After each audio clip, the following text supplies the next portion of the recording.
this is a video. He's not there. He eventually sent me links.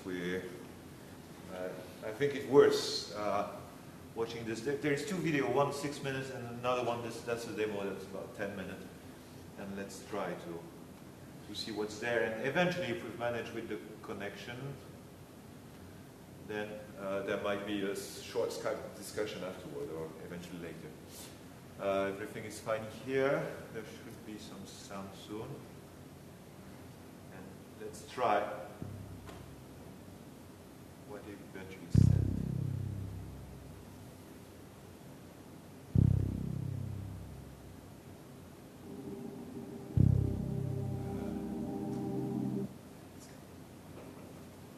Sound should be louder.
Perhaps instead of another video, you should manage to phone to him and we can try to discuss with him.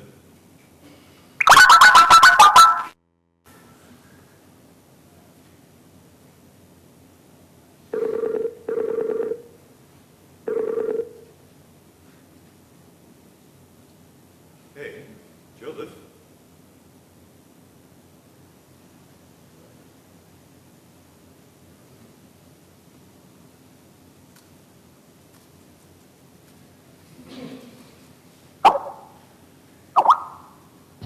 Is that better? Yeah. That's Cool. fine. So I just displayed your first video. Mm-hmm. Perhaps any comment, any explanation? What did happen and what have we seen? So that was the Minecraft one. So I'm running a Java Minecraft implementation and embedding a closure REPL inside it. And then I'm connecting via Emacs to that.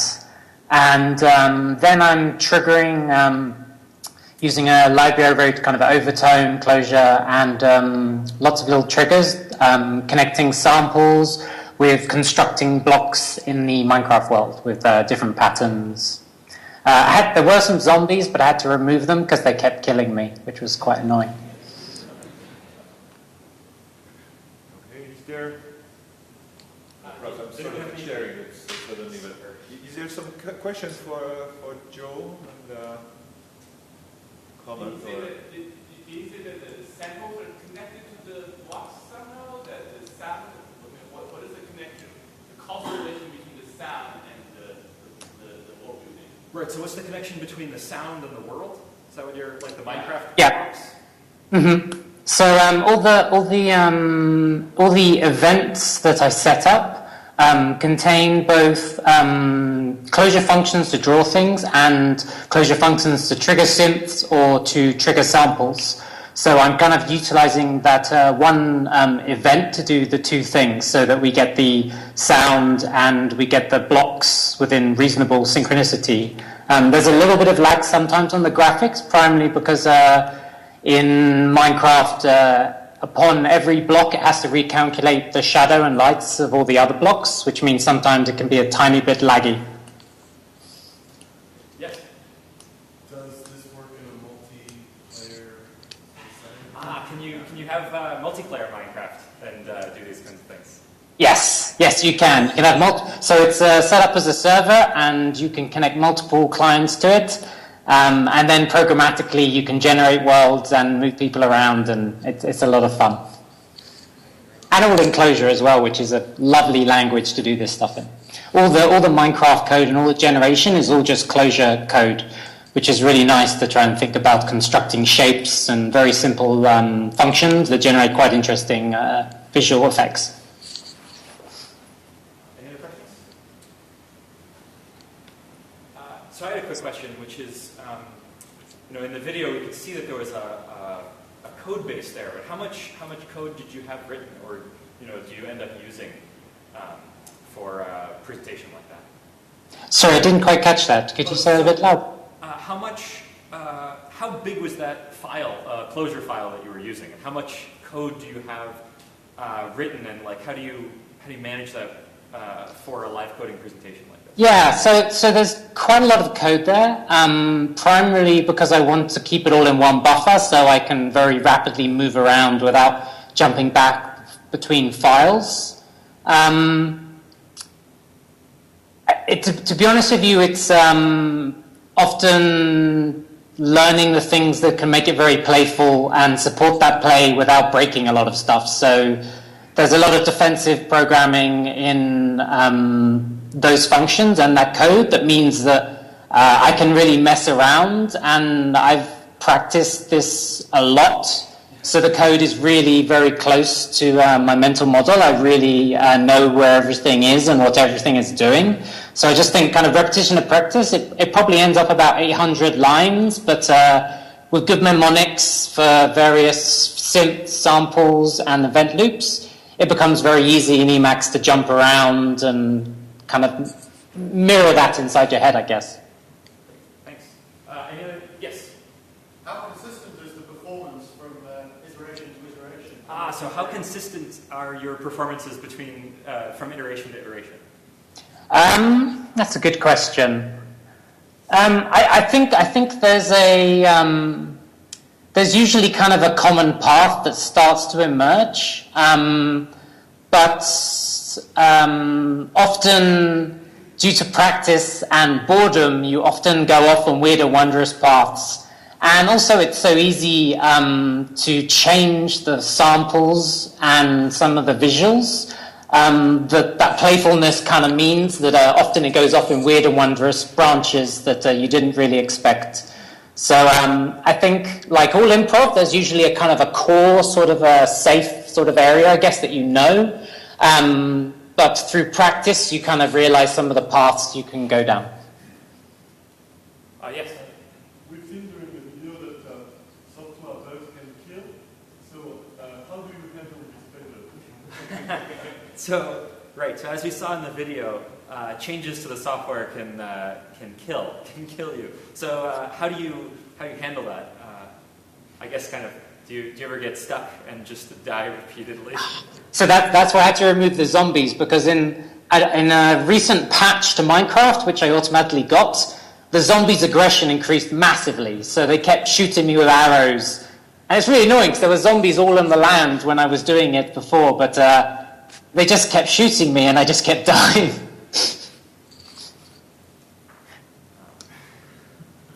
Great. Okay, well, I guess it's just about time for lunch, so let's thank the speaker.